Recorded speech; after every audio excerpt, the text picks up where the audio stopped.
Hey guys, welcome to this video. In this video, we're going to look at what is Git and why it is big in the software development community. You've probably heard of GitHub, Git, and all that, right? But what exactly is this? What do people do?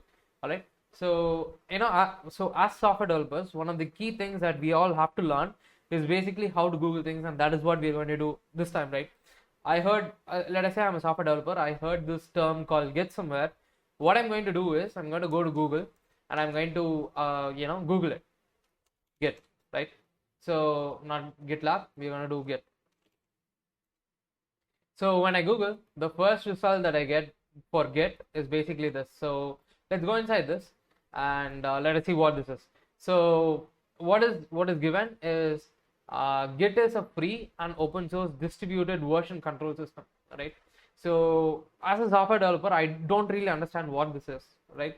So the next thing that I'm going to do is I'm going to do a lot of searching in the other pages. Probably I'm going to go to YouTube and understand that. But generally that is what a software developer would do. But here I'm going to teach you what Git is. So let us look at Git in two separate conventions, right? So first there is distributed and then there is version control. So Git is basically a software to do something, and what it is doing is basically it is giving us distributed and it is giving us version control system. So first we look at what version control system is, right? So think about this. Let us say you decided to write a book, all right? So on the first day you decide that you're going to write about the flowers and the nature and all that, right? And on the second day you decide, okay, I'm going to build upon this. I'm going to write poems on nature and flowers, nature, and everything around it, right? On the second day we decide that this book is going to be a bunch of poems that is going to be about nature, right? And at the end of the second day you just go through what you've written, look back at the work that you have done, and you see that hey, I don't think I'm good at writing poems, so I'm gonna scratch that and I'm going to go back to day one where I've written essays about nature, because that was a good version, right? Then what you do is on day three you decide, okay, poem doesn't work for me, so I'm probably going to do something like I'm going to take pictures and I'm going to make like a scrapbook of nature, right? And on day three what you do is you go around, take pictures, print it and put it on the scrapbook, right? And then you look at it and I'm like, I'm not a great photographer, so I think I'm good at writing though. So what I'm going to do is I'm going to go back to writing. So if you had destroyed the first book or overwritten on the first book, then you would probably have been in day three by now, which basically means that you have a book full of pictures but not the words. And frankly, it doesn't make sense for you to remember everything that you wrote on day one, right? So this is basically Git. So this is basically version control. So on day one you decided to do something and you decided that, hey, I'm going to store this into memory, right?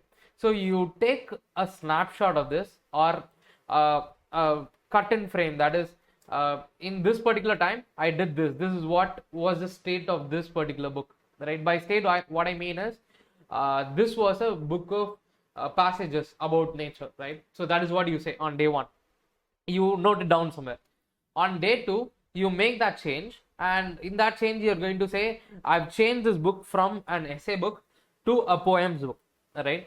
This is the second day's note that you're going to put in a ledger. And on the third day and on each day you're going to also note down what has changed, right? And on day three you're changing it from a poem book to a scrapbook, and you're putting it down on the ledger. You're saying, hey, I've changed this and this is the content exactly what has changed, right?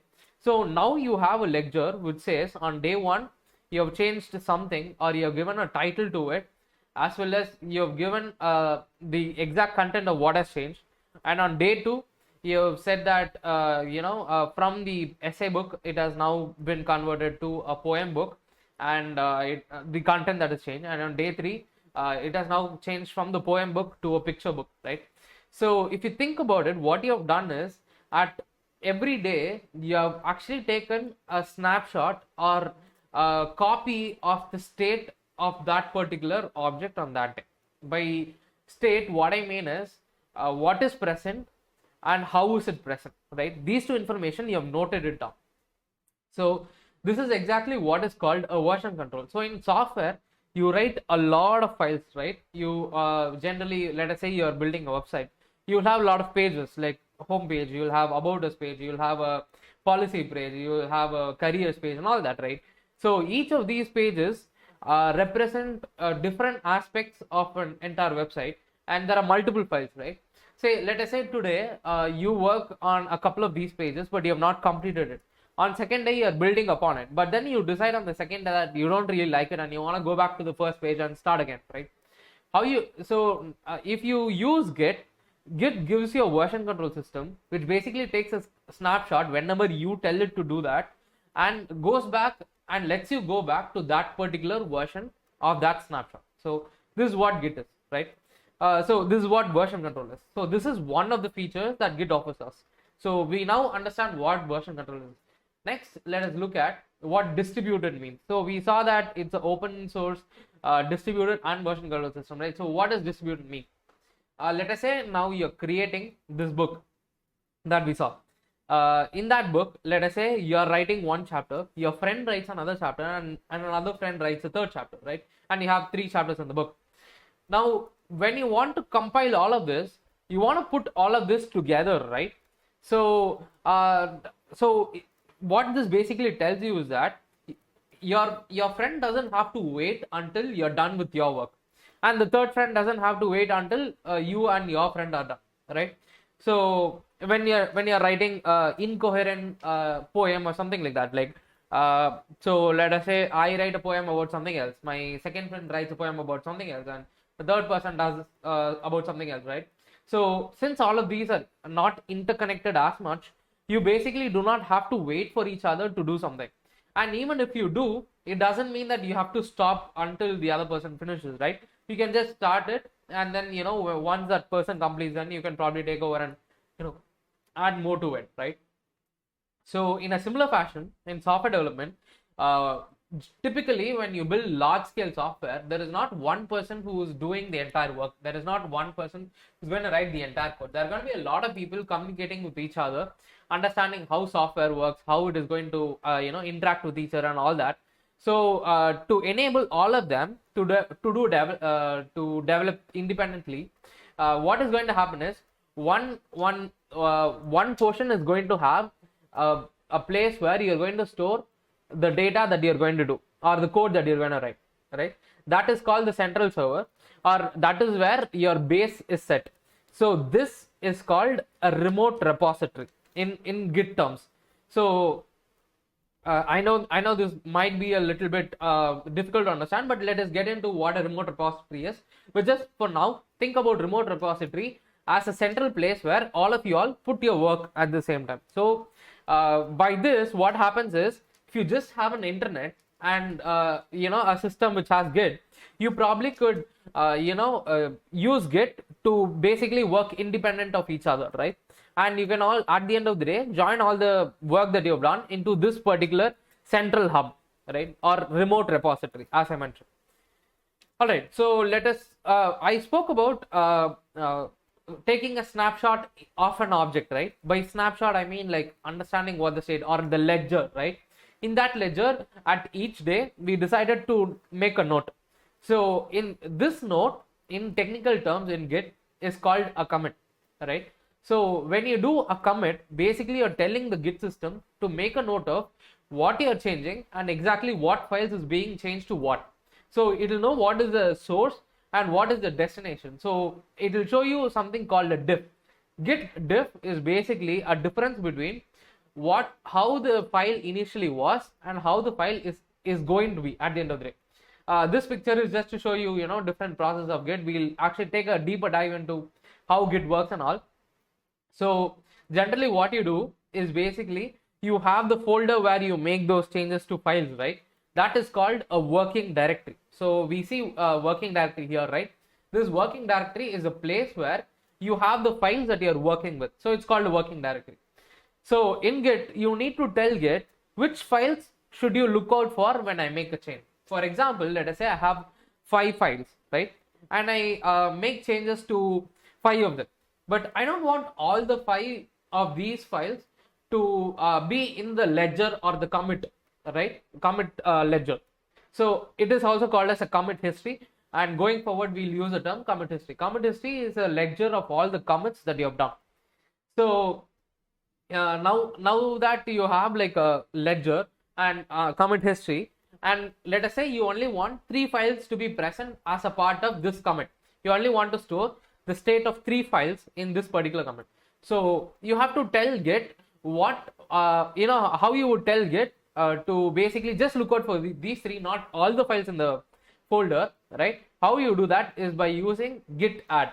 So when you do git add, what happens is the files that you want to add. So after git add, you basically tell what files you want to add to look out for, the changes to look out for. All of these goes into something called a staging area. This is called a stage because staging area is a place where files which are looked at for changes are being set up, right? Say you wanted those 3 files, right? These 3 files would basically be present in the staging area. By staging area, I don't mean that physical area is located or something like that. Git just puts it into its memory that, hey, in the staging, these 3 files are the ones that I have to look out for a change that is happening, right? So once you have staged those files, what you do is basically you do a git commit to take a snapshot at that particular point of time. So when you do a git commit is a command that we're going to look at, and when you do a git commit, this becomes a point in history, or like in video games you have save points or checkpoints, right? So basically same. So git is a checkpoint for these files. So let us say next day you mess up this, right? And you want to go to this checkpoint. So you can always do a git, you can choose which commit you want to go to, and you can basically go to that point. So when you do a git commit, it produces this hash. This hash is basically a random chunk of numbers and words. So this is to uniquely identify the name. So this is the name of the commit that the system gives us. But other than that, we can also there is another way to name called a git message. We'll look at what git message is later. So whenever you do a git commit, you add a message to it, and the Git system creates this unique ID and gives it to you. You don't have to remember this entire ID. We look at how to traverse through different commits and do all that in the later video. But generally, the concept is that when you do a git commit, you basically commit the staged files, and that gives you a checkpoint, and that checkpoint basically is denoted using this number. You don't. So this is what is used to uniquely identify. Every time you do a git commit, a new set of string is basically generated, and you can use that to actually traverse between different commits, right? All right. So this gives us a point in time, and this gives us this makes our lives easier, right? But let us say you are working in a particular copy of the files that you have, all right?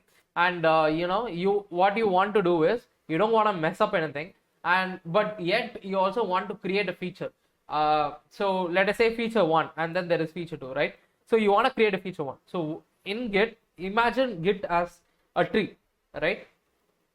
Let us think of this as a branch or a stem, right? From the stem, there is a branch. You can create a branch which is going to be the exact copy of the stem that we saw, or the main branch, right? This is called the main branch or the master branch.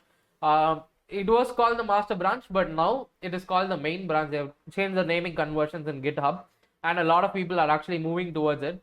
So this is called a main branch, right? And it makes sense, mnemonically it still makes sense. So we are going to now have a copy of the main branch at that particular point of time. So what happens is you take a branch, and that branch is basically a copy. So what you do in Git is, at any point you tell Git which branch you are working on. Okay, so think of this. So let us say you are a person who has done 2 commits. Okay, so these 2 commits, 1 and 2. After this, you decide, okay, this is the safe place for me. Next, I'm going to experiment. So what you do is you create a new branch called feature 1, and then you go to that branch. So going to a new branch is called checking out a branch. We're going to look at these commands later on, but just know the terminology, or just be aware of this terminology. So we are going to check out to this branch, and once we check out to this branch, what is going to happen is your Git is going to track this particular branch alone. So any commit you do will now belong to this branch. So initially you only had one branch, so it was called the master or the main. What you did was every commit actually went into this particular branch. Now that you have created a new branch, it is now going to take a different place, right? So let us say you create a POC, or POC is also called proof of concept, which is like experimenting with new things, right? You experiment, you are successful in one place, and then you make another commit which is also successful. Meanwhile, in the main branch, you also make safe changes or safe commits. So these are called safe commits or confirm commits. You do these safe commits, which basically means that this is an absolute required feature. So in the main branch, you make a commit which will say, hey, I absolutely need this, right?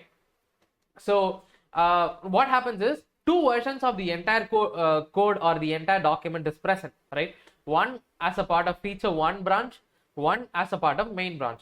So once you're done with the POC or experiment and you're successful, what you would do is you basically merge these two branches. And when you merge, what happens is the code that is present here and the code that is present here combine together.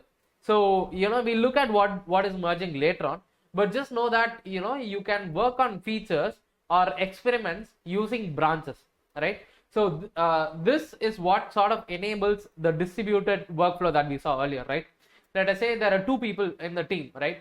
A and B. So A needs to work on feature 1 and B needs to work on feature 2.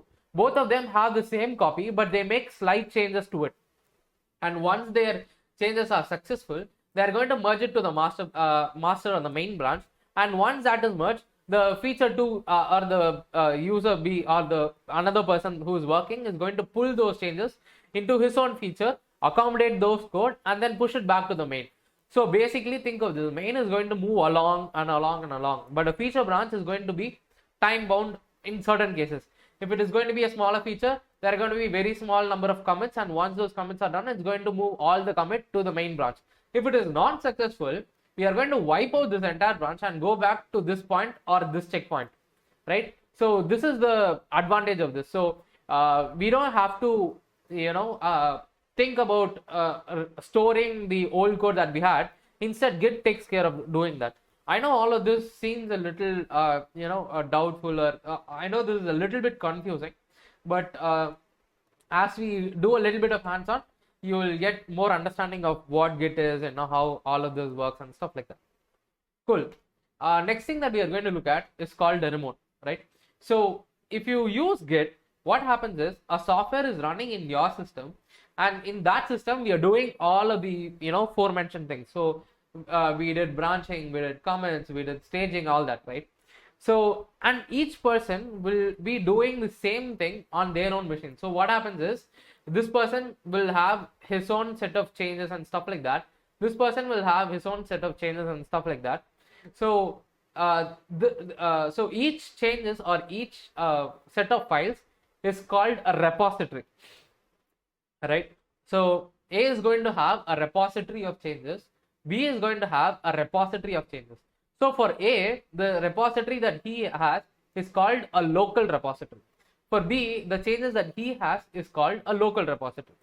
So I told you right earlier, in the whenever you create a change, right, you take a feature branch and then you make that changes and push those changes to the main branch, right? So where does this main branch reside? If two people are working in different machines, then two versions of the main branch will exist, right? And this will cause problems, right? Let us say that person is making some change and this person is also making a different change to the same file. Now, which file is actually the source of truth for us, or which file should be considered, right? That is the question. To solve this, we have something called a central repository or a remote repository. The central repository is generally a remote repository that is existing outside of local repositories. By this, what I mean is, there is another place where all the common changes are present, or the main branch and associated branches are present, right? Once you have completed your changes, you push your branch into this central repository. What happens is, in the central repository, it mimics the changes that you did in your local and creates a new branch like how you have in your local. In a similar way, this person's changes will be pushed in a different branch, and that branch will be created in the central repository or the remote repository, right? This is called a remote. So remote is basically nothing but a separate set or a copy that is central to all of the users of the Git, right?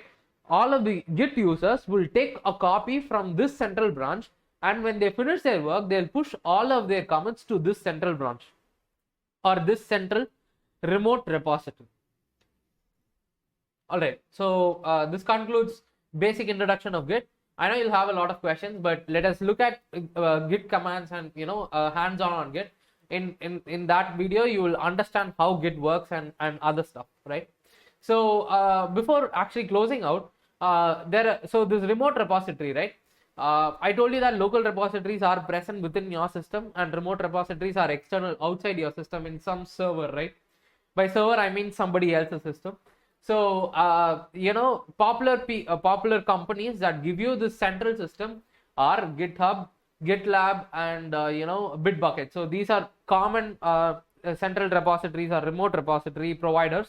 There are multiple providers, different organizations use different ones, but these are most popular ones. So we'll take a look at all of these, what these are and stuff like that in the next video. All right, thank you, see you all. So in the previous video, we saw what is Git and the introduction to Git. In this video, we're going to look at some of the important commands that Git has, right? So before all that, we need to actually download and install Git. So what I'm going to do is I actually Google Git, and this is the page that you're looking for. Go to downloads, right? And in the downloads, choose a version or for the OS that you're running. So I am running Windows, so I'm probably going to do Windows, and that is going to ask you to download. So mine is a 64-bit system, so I'm going to download the 64-bit. But if you're using Mac OS, you'll probably download something called a DMG, and click on save, and you should download. So I have already downloaded Git, and I'm going to go ahead and install it. I go inside downloads, and I click on Git. Click on yes, because I want to install it. So this is basically the software license and stuff like that. So I'm just going to run through this. C should be good. Forget. So I think all of this is good. Not going to change anything. It's going to stay the same. Yeah, Git should be good for that. Use Vim. Yeah, Vim should be good. Okay. I'm not going to like change anything. So let that be. Command line should be fine. This should be fine as well. So don't bother about a lot of these because you can always go back and change all of this. So this should be good. I'm just going to continue. Okay, so once I've reached here, it's going to start installing. If you're using Mac OS, it's going to probably install a .dmg file, and that should probably install Git. If you have any questions, you can probably go inside the this website and see how to install it as well, or you can also watch other YouTube videos to install it. Alright, so once Git is installed, right, what I'm going to do is basically open up a command prompt. So if you're using if you're using Mac, you'll probably open up your terminal.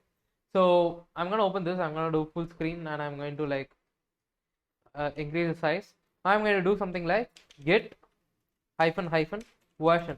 So this is a command that is used to see if Git is properly installed. So when I run it, I should get a version. So if I get any error saying Git is not present, Git is not installed or something like that, it basically means that my installation had problems. So if you have something like that, try reinstalling. That should most likely work. Otherwise, you can probably go on Google and search as to how to install Git. All right, so now that we have Git installed, I think we can try out a couple of basic commands. So first thing that I'm going to do is basically create a new folder called Git in the desktop that I have. I'm going to go inside it, and from this working directory that I mentioned, that is the place where I have all the files for myself. So I'm going to do a cmd. So what this is going to do is this is going to start a command prompt in this particular path. So I'm gonna increase the size so that you guys can all see. So alright, so I'm gonna check again if I have Git version. This works. Next thing I'm going to do, the first command that we are going to see is called a git init, right? So the git init command basically initializes to Git, or it tells Git that this particular folder is a repository. Alright. Once I click that, it is going to say an empty initialize empty Git repository in the directory that I'm working at, right? So I'll actually go in and see. I'm probably not going to see anything here, but if I open a code editor or something like that, I'm going to actually open Visual Studio Code. So Visual Studio Code is an IDE that we most likely will be using throughout this course. It's very easy to use and stuff like that. So I'll probably be using that. So in this, I'm going to go to my desktop, click on the folder that I created, and I'm going to open it, right? Okay, so I think I opened folder. I clicked on open file. So go to desktop, go to Git, select folder, right? So once I click that, what you will see is in the left there'll be this option called Git, and with Visual Studio Code you also get this command line. So I'll teach you how to use this and all that stuff, but for now we see that the folder is empty and all, right, but it recognizes that there is something called Git present within this folder. All right, so when you actually do this, what happens is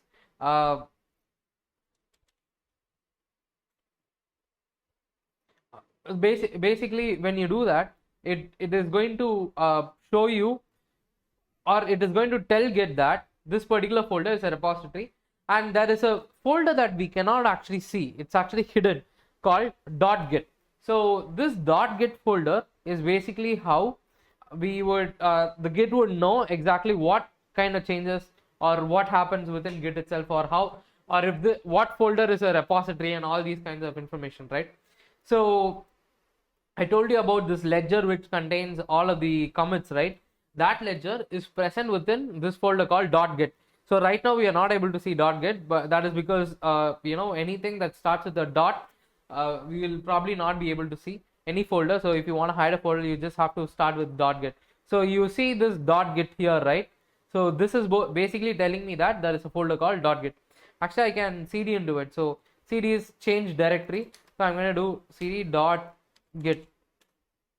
Right now I am inside the .git folder. Let us see if there are any files. So to see if there are any files, I'm going to do a ls. Okay, so ls is not going to work in Windows. So I'm going to do a dir. So if you look at this, there are a couple of folders. So I mean couple of files. So one is a config file, there is a description file, there is a head file, and then there are a couple of directories or folders, subfolders called hooks, info, objects, and reps. So what I generally suggest is do not touch any of these, because these are essential created objects that are required for Git to function itself. So what I suggest is generally do not touch this. So I'm just going to come out. I'm going to do cd and double dot, which is going to come out of this folder. So my current working directory is C users gunny desktop and Git. To actually figure out what is your current working directory, you can do pwd. So this is going to tell you. Okay, so pwd is not present in Windows, but generally this should generally tell you what is a working directory that you are currently present in, right? Cool. So the first command that we learned was git init. So the next command that we are going to do, so before we actually do a command, let us actually create a file, new file. Let us open it in Visual Studio. This is the folder, right? I'm going to create a new folder here, and I'm going to just call it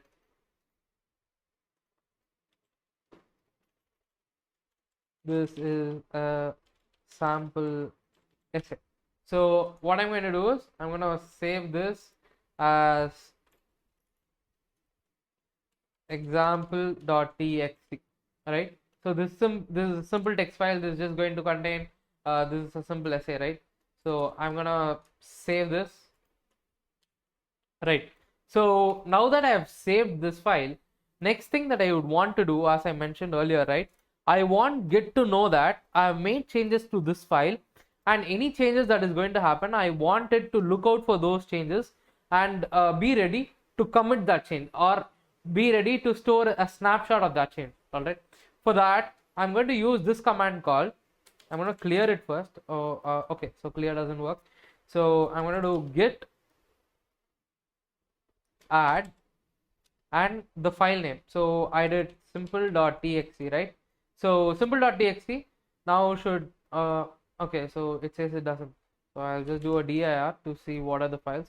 Oh, so I called it example.txt. So I'm going to do git add example.txt. So if you want to go, to your previous command, what you do is press the up arrow and it should probably take you to the earlier command. So that's what I did earlier. So I'm going to do a enter, and okay, so nothing has happened technically, but actually what has happened on the background is that some in some places, or in the staging area that I mentioned earlier, right? In that place, we have added this file, that is example.txt, in to tell Git that any change that happens to this file now needs to be watched closely so that we can commit the latest change. To see which files have been added to your stage, what you can do is do git and status. When you see the file in green, it basically means that this file is already staged, right? And next what I'm going to do is I'm going to do another file called example2 file, and I'm going to save this as example2 txt. All right, I have created this file and I have saved the content. Now let us do a git status and see what happens. So here we see two things. One, there is a green line which tells us there is something staged, that is example.txt staged, but example2.txt is not staged. By not staged, what I mean is any changes happening to example2, when we do a git commit, will not these changes that are present in example2 will not be committed, right? But any change that is present in example.txt will be committed. All right, now that I've actually staged that file, next thing I'm going to do is I'm also going to say adding a second line, and then I'm going to save this, and here I'm going to do a git status. We see that this is modified, right? And it has also turned to red. So what really happened is the initial file that we had was actually staged. So at that point we staged it, which means those changes needs to be committed, but the new changes, that is the second line that we added to example.txt, need not be committed. So that is what this means, the second red. And the third one, this is not even tracked. So this file is not even tracked to see if there are any changes. Now what we are going to do is we are going to add the file again. We are going to do a git add example.txt again, so that the latest changes are also staged. Now let us do a git status. Now you see that the middle one is gone. The middle one that we had here is now effectively gone. So this basically means that the example.txt is going to be committed, is ready to be committed, but example2.txt we don't want to commit. So we have not added it, or we have not staged it, right? All right, so let us actually now commit this itself, or before committing, let us basically see which branch we are in. The command to do that is basically git branch show current. So when I did that, we basically saw that what is the branch that we currently in. I told you, right? There is one branch where we all start. So this is called master. In some cases, this is called main. So the newer code language, the newer standard actually points to main, but basically we start with either master or the main, right? All right. So now let us actually do a git status to see what is the status of our files. We see that there is a example.txt and then there is a untracked file. All right. I'm going to now commit the example.txt. To do that, the command is git commit -yum. So this -yum is an absolute requirement. Basically it tells, or it sort of stores the human readable form of what this change made, right? So when in the example.txt, what I did was I basically added the text called or essay, right? So I'm going to do add essay first line, right? And when you, so this is one good rule that generally we follow. When you write a git message, right, you basically tell the system. So think about this: when somebody applies this git commit to your to that particular file, what should happen? So here, when I apply the commit add essay first line, it is going to add the first line that I added, right? So it is declarative in the sense. So git messages are declarative. Basically, when you read the commit, it basically tells you what state the actual file should become, or the actual set of files should become. So I'm going to do a git commit, and I'm going to do -f and this. So when I did that, you see one file has changed, two insertions happened, that is two lines were changed, right? And it was written in create mode because the example.txt didn't exist. Now I'm going to do a git status, and if you see, there are no files to be committed, right? This basically means that all the files that we tracked or were staged were actually committed, and we don't have anything else to commit, right? So now that we have created our first commit, now I'm going to do another commit called, I'm going to do the same command git commit -m. I'm going to say add example 2.txt and add content, right? I'm going to commit this. Okay, so this didn't commit because I forgot to stage the file. So first I'm going to stage the file. So I'm going to do git add and a shorthand notation. So in case you have like multiple files that you want to commit, or you want to commit all the files, right? What you do is basically do a git add and dot. When you just give a dot, it basically means stage all the files. So I'm going to do that, do a git status, and the file that we had is now ready to be committed. The changes to be committed is set. Now I'm going to do the same commit again.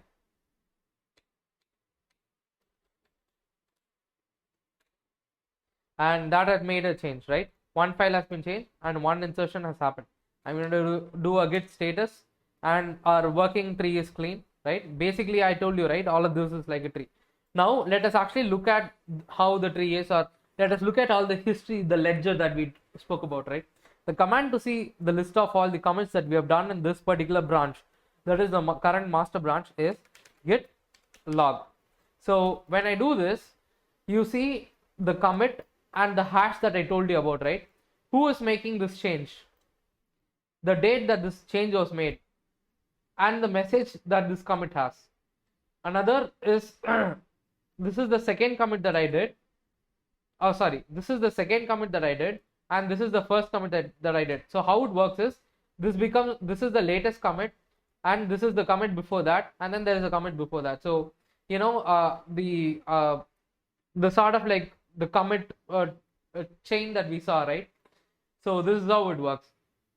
All right, so now what we'll do is, let us say now I want to do an experiment.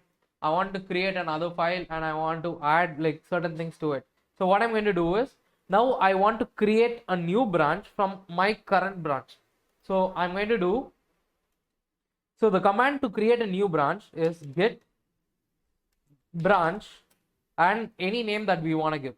So I'm going to name my branch called experiment. So this should have created a branch.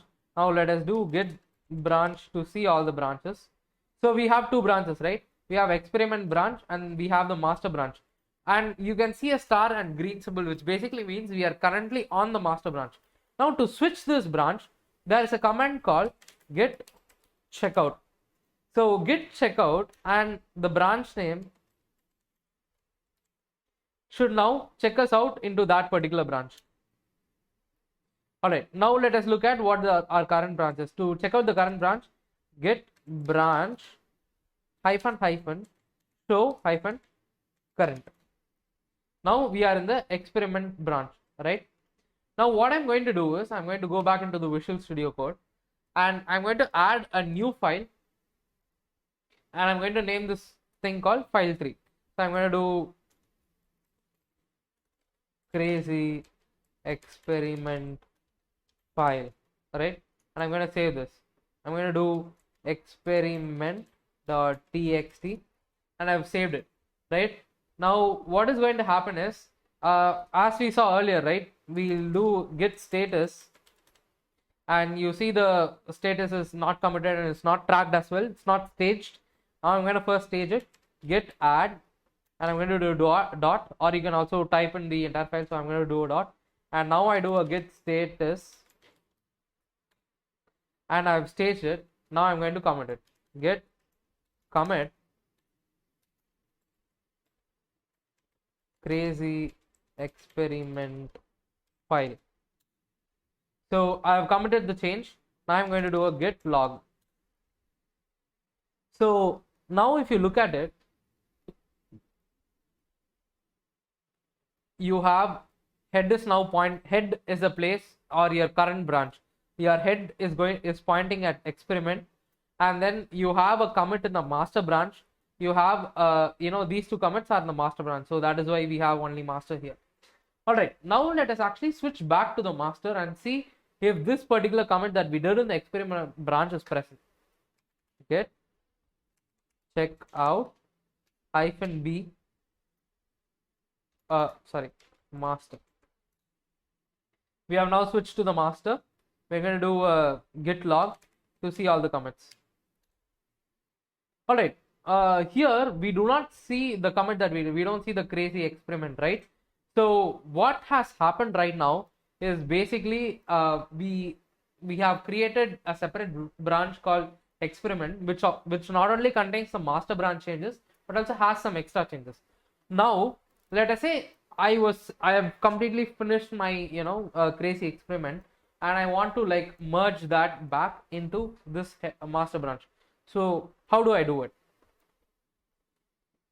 So what I have to do right now is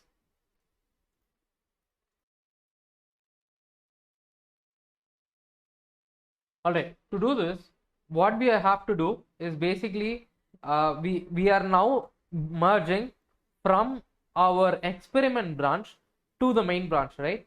So what we have to do is we have to first check out to the master branch that we already are in, and now we have to do a merge from the branch that we want to merge into.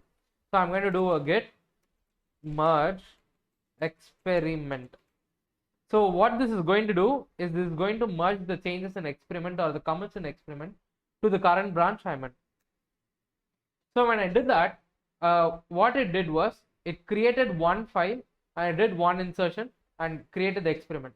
Now I'm going to do a git log to see list of all the changes. Here I see the master is head is currently pointed to master, and we have the crazy experiment file here. We have add to. We look at the current branch, git branch hyphen show hyphen current. All right, so now it is in current, but we also have the experiment file that we created in the other branch. So this is basically how we work with Git, right? All right, so now when I talk about Git, all the files or all the changes that we did is basically present in the local repository. By local repository, I mean the machine that I'm currently working with, right? But in real life cases, what happens is all of the code that we write here basically have to go to the central repository, right? Any changes that I made needs to go to a central repository. And currently I'm not set up any central repository, but in the next video we are going to set up a central repository, push those changes there, and we see what is GitHub and how to use them, right? So see you all in the next one. Hey guys, welcome back. So in the earlier video, we saw what Git is, what features it offers, and what kind of software it is. So in this video, we're going to see what the central repository is and what are the different central repositories, what are the vendors that provide these, and we're going to see one of these vendors, which is GitHub. So let us get right into it. All right. So in the last video, we saw what the central repository is, right? So think about it from this perspective. Let us say there are multiple people working on different branches. So each of these branch would denote what a feature is, right? So let us say you're working on feature A, and then there is another person who's working on feature B.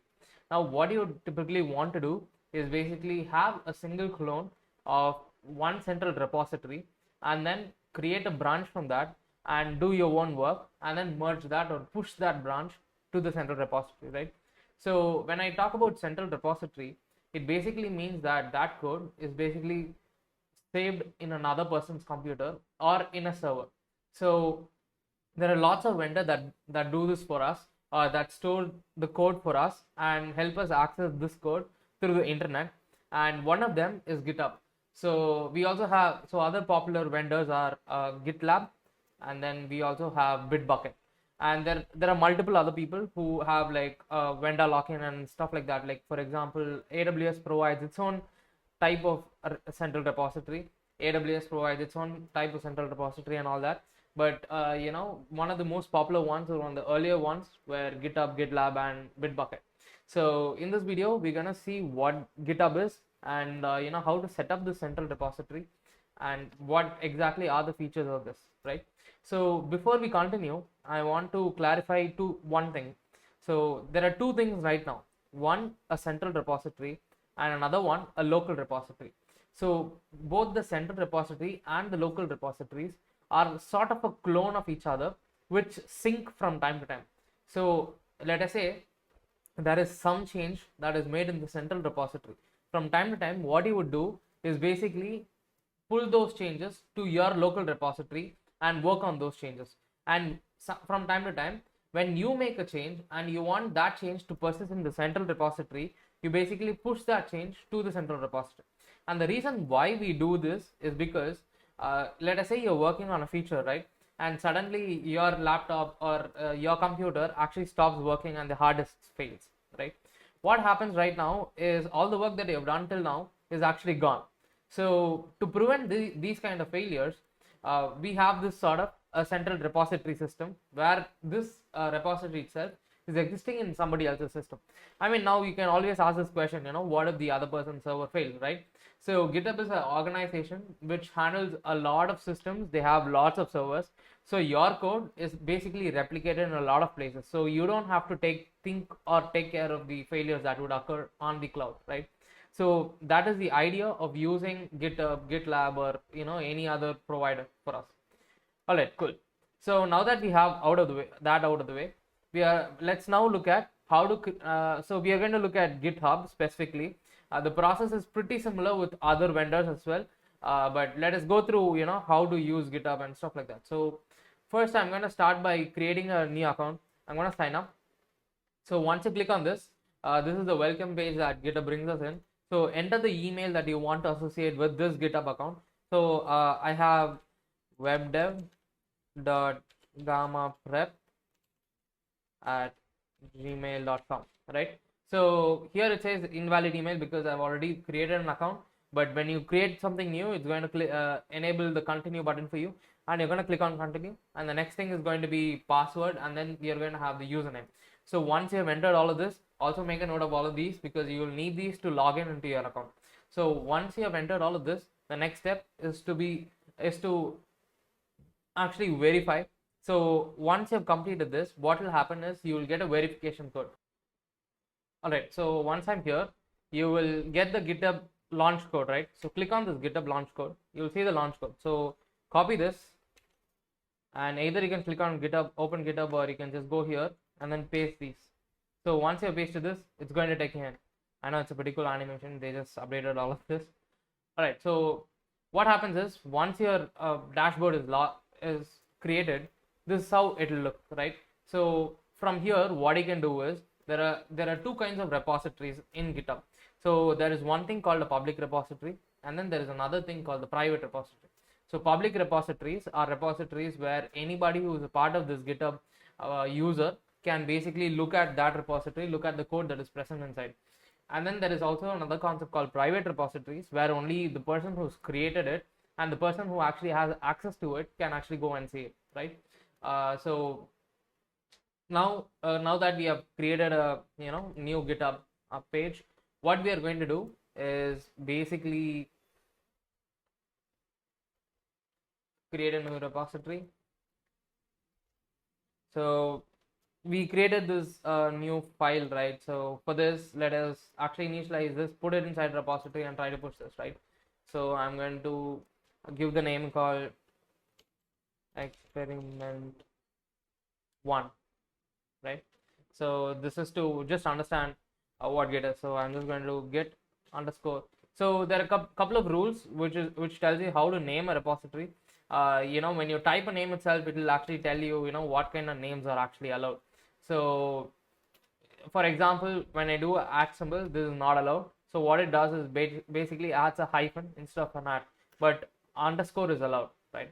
And hyphens are probably allowed. So cool. Next, what I'm going to do is, there is a description which is optional, you don't have to give it, and then I get the option to choose if the repository is going to be public or private.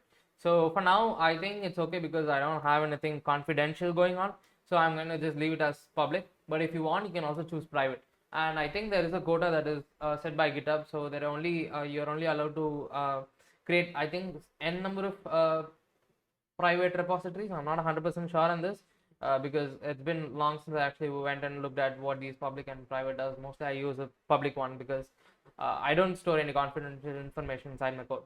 So the next thing that we want to do is initialize this repo with a readme. You could do this, but for now let us not do it, and I'll tell you the reason why we're not doing this later. So add a git ignore. No, it's not required now.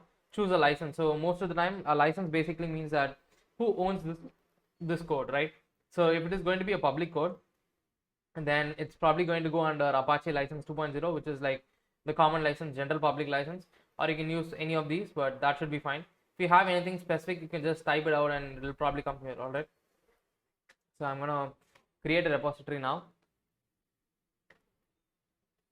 All right, cool. Now that we have created this, the next thing that we are going to do is basically click on HTTPS and click on this icon, right? And now we are going to go inside our terminal at the command prompt, and we are actually okay. So this is not the working directory that I want. I want to go inside the working directory that is present here. So to do that, I'm going to go back to the desktop where my folder is. I'm going to click on git and I'm going to type cmd here. So this is going to open a git repository at the folder that we want. So here I am able to access any of that I want, right? So the first thing that I'm going to do is do a git init. So not without a dot. So since the last exercise, we already created a repository, we initialized it, right? So it's going to reinitialize. It's not going to be a problem. So we'll do a git log just to see what are the commands that are present. Or okay, we're gonna do git log. Okay, so we have experiment and master, both of these are combined. It should be good, right? Next thing what we are going to do is, now we have to tell Git that there exists a remote repository or a central repository. In Git terminology, a central repository is called a remote repository. So to tell, now what we have to do is we are going to tell Git, hey Git, we have a central repository. I want you to sync all these files over there. All right, so now we have to tell Git that we have a remote setup and we want to connect to that, right? So to do that, what we are going to do is, there is a command present right here. So we're gonna copy this command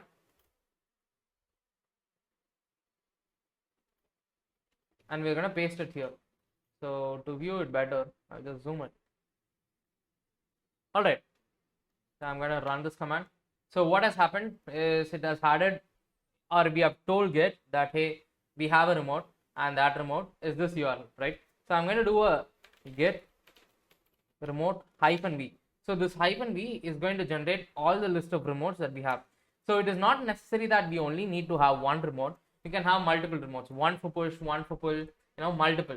So we can also name it, right? So let us say there are two remotes, right? Let us say there is Anirudh who has his own remote, and then there is somebody else who has his own remote, right? So there could be multiple versions of this file, and we can push multiple versions of this file to those remotes. So here, so that is a bit complicated. Let us not look at that right now, but just know that the name of the remote that itself is called origin.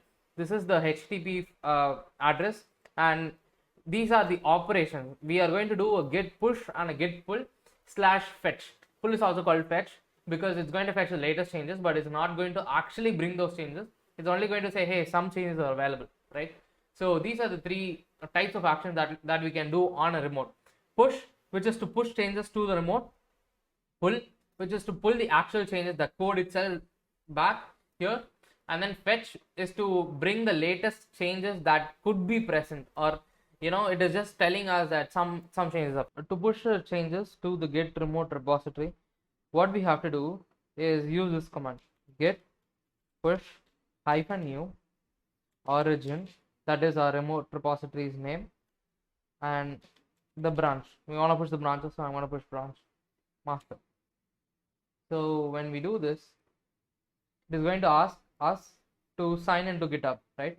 So what we are going to do is we are going to sign in with your browser, and this will open the browser. This is going to authenticate our Git credential manager, authorize Git credential manager. Once you have done that, it will now go back here, and once we are here, it is showing that there is something that is done. So we are pushed master to master, and now this new branch should exist in Git. Let's now check out this new branch. Alright, so I'm just going to refresh this page. Yep, so master actually has the master branch that we pushed, right?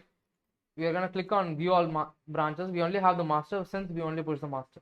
Now let us try pushing a different branch.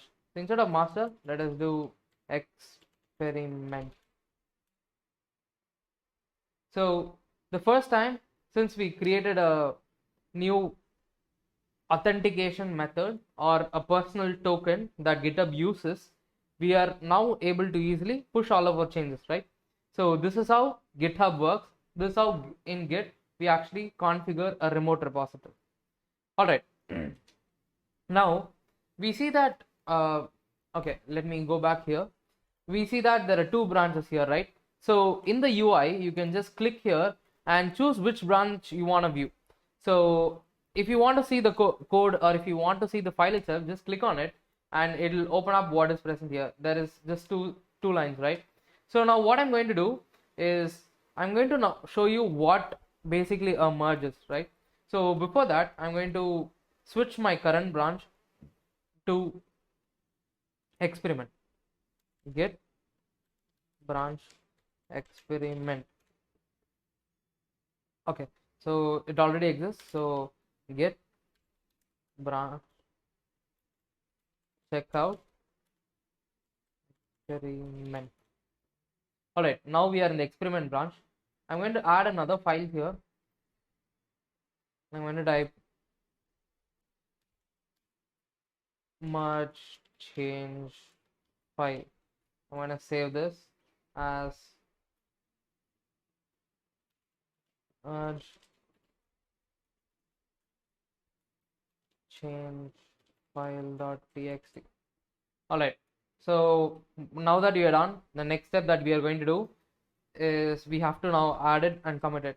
So I'm going to do git add dot to add all the files that are untracked, git status to see the status of the file, git commit -m for message, and the message I'm going to add is create file and prepare for PR. So I'm going to tell you what PR is in a bit. So now that I've done this, I'm also going to push the experiment. I'm also going to change, or I'm also going to push the changes to my experiment branch. Yep, now that I've sent it there. next thing that I'm going to do is, here, let us say I want the changes that I saw in, or here I'm going to choose the experiment. Now, if you see here, you will see 4 files, the git merge file. So I want this file in the master branch. So how do I do it, right? So what I'm going to do is I'm going to create something called a pull request. A pull request basically means that you're going to tell Git, you're going to tell one branch to another, you're going to make one branch and another branch communicate with each other. You're going to say, hey, I made some change, please pull this to yourself, right?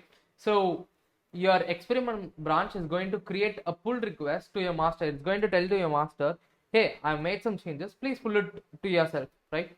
So that you're updated.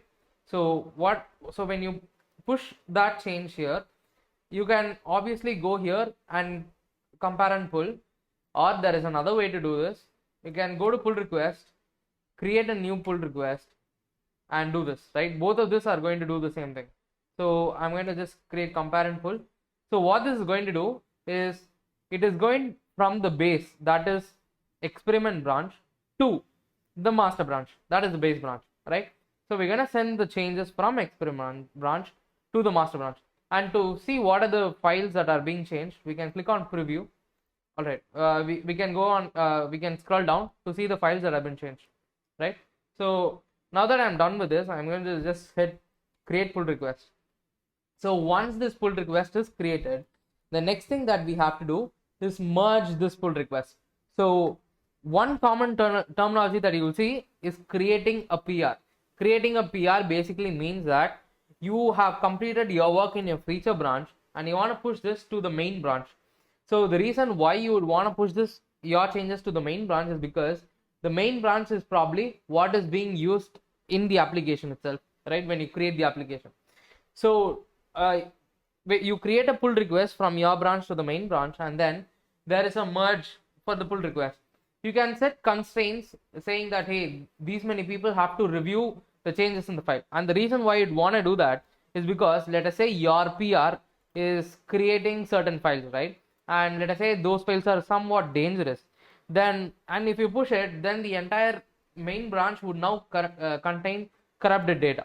So to prevent all that, what we do generally is we have a reviewer set. That is, a couple of people who would go to the commits, see what commit you have made, what files have been changed. Click on that to see what files have changed. Verify that these changes are actually required. And once it is confirmed that these changes are required, you click on merge pull request and then confirm merge. So once the merge is complete, what happens is, you can now go to your dev and see the latest change. And this is coming from the merge request that we created, right? So this is Git, this is the central repository, and now I'm going to show you how to do all of this in a much simpler fashion, right? So when we use VS Code itself contains a source control system. So once you set up all of that, it basically shows you in the UI what these are. So here you can see there are a couple of repositories set up. So I'm just going to pull it up. You can see remotes. There is an origin, and the origin is our git underscore experiment. And then there is something called stashes, which we will see later on. Then we have the commits. You can see what commits are there. So here we have this commit, created file and prepare for PR. Then we have crazy file experiment and all that. We can also visualize this commit using something called a commit graph. So this is called a commit graph. Here you see that experiment, right? So this is the branch that we are currently in. You can also move to master, and this is the current place, or the last commit that was created. The last commit that was created in the experiment branch was this. You can do a fetch, as I mentioned earlier. Fetch is going to bring all the data back to you. And when you want to switch your branches, right, you don't have to go inside the Git terminal to change that. All you have to do is click on this. It's going to show you all the branches that are present. Let us say some branch is not present. What you do is basically click on this button. This is called a synchronizer. This basically fetches all the results for you. Let us say a new branch was created, right? So what I'm going to do is, I'm going to now create a new branch. Not here. I mean, we can also do it over here, but I'm going to do it here. Say sample branch, right? Click on create branch, and once I click on that, it's going to switch to that, and it has taken a clone of the master. Now here what I'm going to do is I want to switch to the sample branch, but it's not shown here, right? What do? I click on the refresh button, and okay, this is not it. So for this, this is what we need to do. We need to bring the fetch. We did the fetch, right? So we are going to click on fetch. This is going to bring all the latest created branches for us. Click on master, and here's the origin / sample branch. So these two are basically the branches that are present in your local. These three are the branches that are present in your remote. So I'm going to click on the sample branch, and once I click on it, it's going to move to that. And now that sample branch has also been cloned to your local. So if you click on this, you'll also see sample branch here, right? So that is the end of Git. So once you create a new file, right? Let us say here for the sample branch, I create a new file, sample. I'm gonna save it, sample.txt. I'm gonna push it to source control. The changes are, unstaged changes. I'm gonna see it here. So before that, I'm actually going to push all of this down because it's like in my view, and I'm gonna close this. Okay, so if you click on this, the file itself is automatically staged. It goes into the stage. Once that is done, you can click on the message and you can type the message that you want. Create a new sample file. I'm gonna click on commit, and that's going to commit, and then I can click on sync changes to do a git push. So I'm going to push to the sample branch, git push origin sample. That's what is going to happen. So once that is done, let's wait until this is completed. Once that is done, let's go to our remote, click on refresh, and here we see a new file is added called sample, and the master doesn't actually have this, or the experiment doesn't have this. So we're going to click on compare. We can either choose master or the experiment. So if you click on sample itself, then you're not going to see any changes at all, because there is no sample is sample, right? It already has the latest changes. But if you go to experiment, that is going to accept this one file that we have created. So now that we know how to create a pull request, we can create a pull request and do a merge and all of that.